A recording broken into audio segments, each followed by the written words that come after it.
부상담 클리닉 부원장 나현정입니다. 자녀들의 무기력 문제로 속이 타들어가는 부모님들은 이렇게 호소하십니다.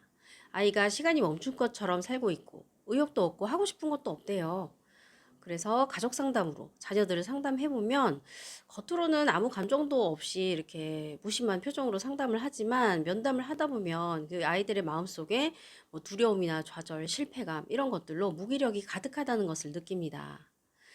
예. 노력하는 것이 너무 힘이 들고 또 좌절하는 게 뻔하기 때문에 시도하지 않겠다라고 이렇게 방전 상태로 가정에서 머무르는 거죠. 그래서 아이는 아무것도 안 하지만 그 또래들이 하고 싶어 하는 즐거운 활동, 이런 뭐 돈을 쓰는 행동, 뭐 즐거운 문화, 뭐 술 마시고 친구 만나러 나가고 뭐 게임하고 이런 것들은 굉장히 또 열심히 하죠. 그런 모습을 보면 부모님들은 자녀를 보면서 한심하다 생각합니다. 그리고 이렇게 얘기하죠. 야, 안 되면 부딪혀서 하는 거야. 7.8기 모르냐? 이런 얘기하죠. 그럼 아이들은 7.8기 모르는데요 라고 답을 합니다. 왜냐하면 우리 때는 헝그리 했죠 많이. 풍요로움보다는 좀 적절한 가난함 그리고 부모의 방임 방치 이런 부분들 속에서 헝그리 정신을 배우면서 자랐단 말이에요. 근데 우리 현재의 자녀들은 이 헝그리 해본 적이 없기 때문에 헝그리 정신이 뭐야? 라고 생각합니다. 즉 신체적 발육 상태는 과거 우리들에 비해서 좋아졌지만 이 정신력, 정신적인 힘 이런 부분은 현저히 약하다고 여겨집니다. 자녀들은 경제적인 풍요, 그리고 지나친 어떤 입시 경쟁 이런 속에서 인지적인 것들만 강요받고 실패와 좌절을 경험하면서 나는 이 정도가 최선이야라는 자기 한계 설정이 빨리 돼 있는 거예요. 그렇기 때문에 나는 해도 안 돼. 어지간히 해서는 인정받을 수 없어. 라고 생각하기 때문에 무기력에 머무르는 것 같습니다. 이런 아이들의 마음 상태는 벼룩의 한계 실험에서도 확인할 수 있는데요. 보통 벼룩은 자기 키의 100배를 뛸 수 있다고 합니다. 하지만 뚜껑이 있는 유리컵에 가두어두면 뚜껑 천장 높이까지만 뛰어오르기를 반복한다고 하죠. 나 이 이상은 못 올라가 라고 스스로 한계를 설정해 버리는 것이죠.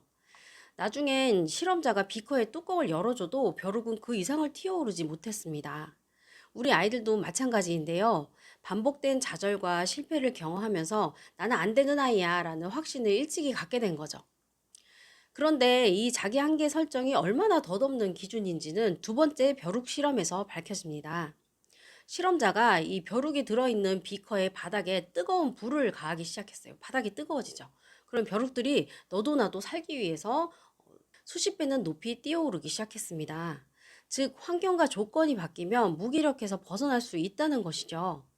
마찬가지로 무기력하게 머물러 있는 우리 자녀들의 진짜 문제는 그 자녀가 가진 능력의 문제가 아니라 보이지 않는 심리적 장벽, 뚜껑이라는 것입니다. 그렇다면 부모는 이 무기력한 아이 어떻게 도와줘야 할까요?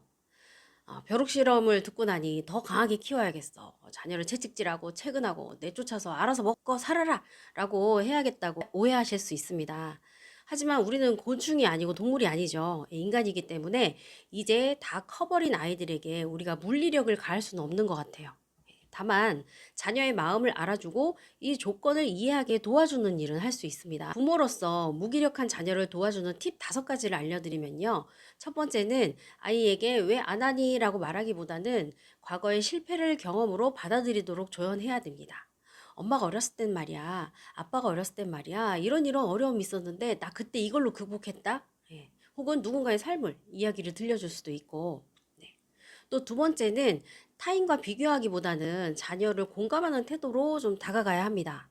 겉으로 말은 안 해도 너도 다 걱정하고 있지? 라는 이런 마음의 짐작을 부모님이 할 수 있어야겠죠. 그리고 세 번째는 질문하기가 필요합니다. 네가 스스로 좀 뚜껑에 눌려 있다고 생각은 안 해? 다시 뛰어야 되는 어떤 이유, 너가 혹시 관심 있어 하는 어떤 것들이 있을까? 어떤 걸 하면 너가 즐거울까?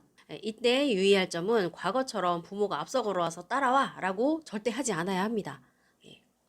지금이라도 자녀 삶의 주도권을 스스로 쥐게 해주려면은 우리 아기가 아장아장 걸음마를 뗄 때 나를 쫓아와라고 잡아주는 게 아니라 이렇게 보고 기다려주잖아요. 예. 그렇게 자녀의 작은 시도를 격려, 지지, 칭찬, 기다림으로 배려해 줄 수 있어야 합니다. 마지막으로 목표를 설정하는 방법을 조언해 줄 필요가 있는데요. 큰 목표보다는 아주 작은 목표를 하나씩 하나씩 이루어 나감으로 통해서 정신적 근력 이런 것들을 키우도록 해줄 필요도 있습니다.